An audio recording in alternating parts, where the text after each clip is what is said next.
Hey Emma, have you ever thought about how different life can be for people from poor families? Yeah, I have. It's really eye-opening to consider the challenges they face every day. Did you know anyone growing up who came from a poor family? Actually, yes. My friend Tom's family didn't have much money. But they were some of the happiest people I've ever met.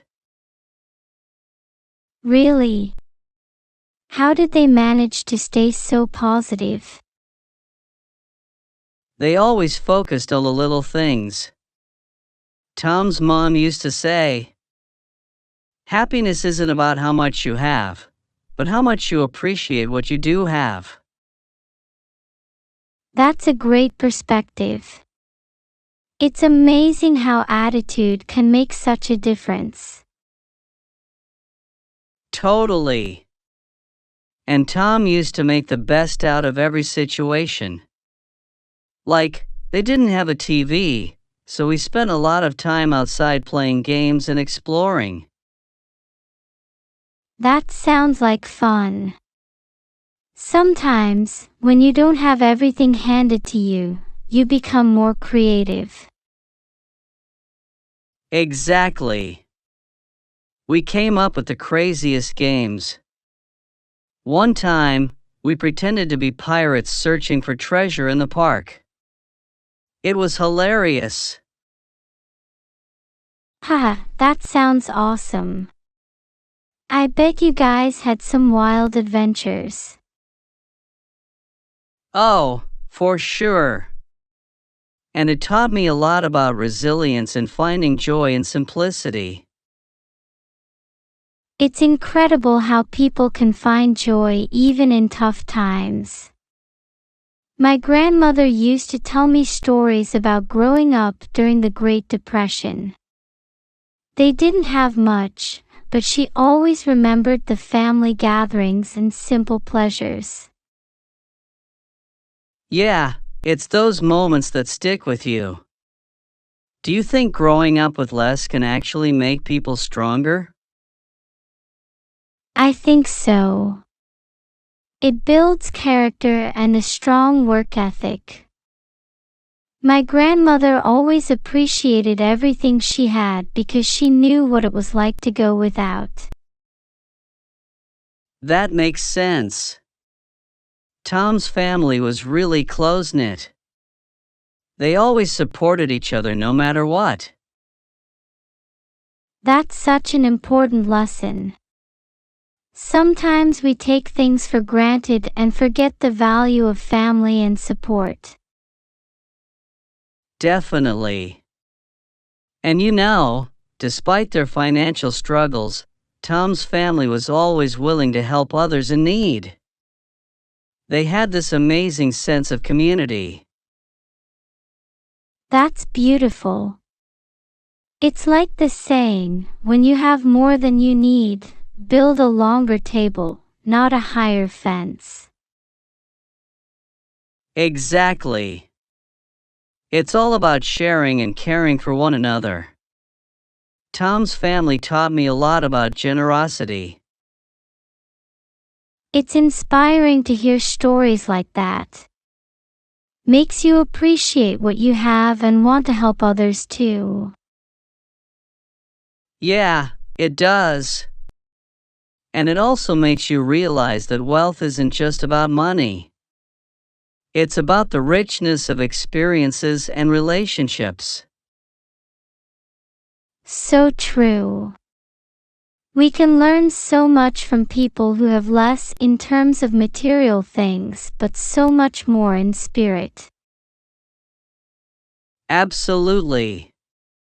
It's all about perspective. And it's important to remember to be grateful and to help those who are less fortunate whenever we can. Agreed. We should all strive to build a community where everyone feels supported and valued. Couldn't have said it better myself, Emma. Here's to appreciating what we have and sharing it with others. Cheers to that, Jake. And to creating more happy memories, no matter our circumstances. You know, Emma, one of the best things Tom's family did was their community dinners. They invited everyone, no matter how much or how little they had. That sounds wonderful. It must have been such a warm and welcoming atmosphere. It was. They had this big potluck-style dinner where everyone brought something to share. It wasn't about the food but the togetherness. I love that idea.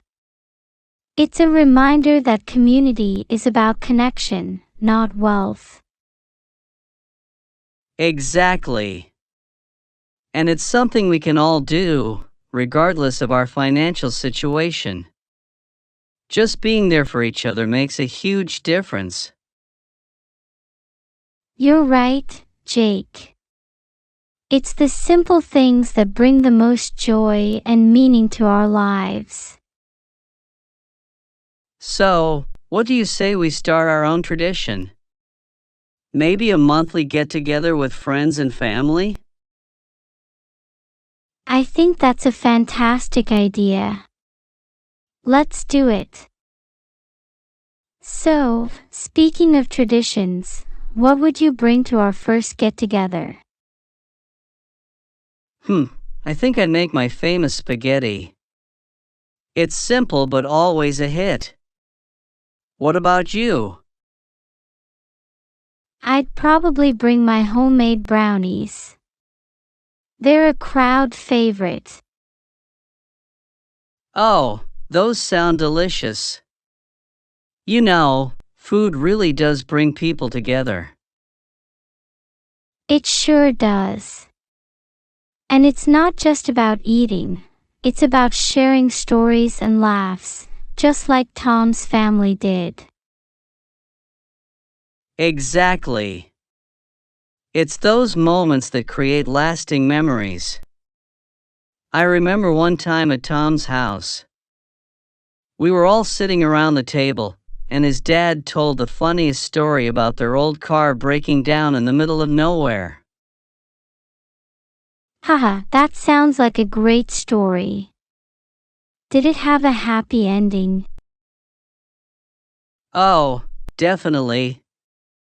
They ended up making it an adventure, camping out under the stars until help arrived. It's amazing how they turn a challenging situation into a fun experience. That's the spirit we should all aim for. Turning obstacles into opportunities for joy and connection. Absolutely. And it's something we can all practice, no matter where we come from or what we have. I agree, Jake. Let's make our gatherings a place where everyone feels welcome and appreciated. Sounds like a plan, Emma. Here's to building our own community of support and happiness. Cheers to that, Jake. I can't wait to get started.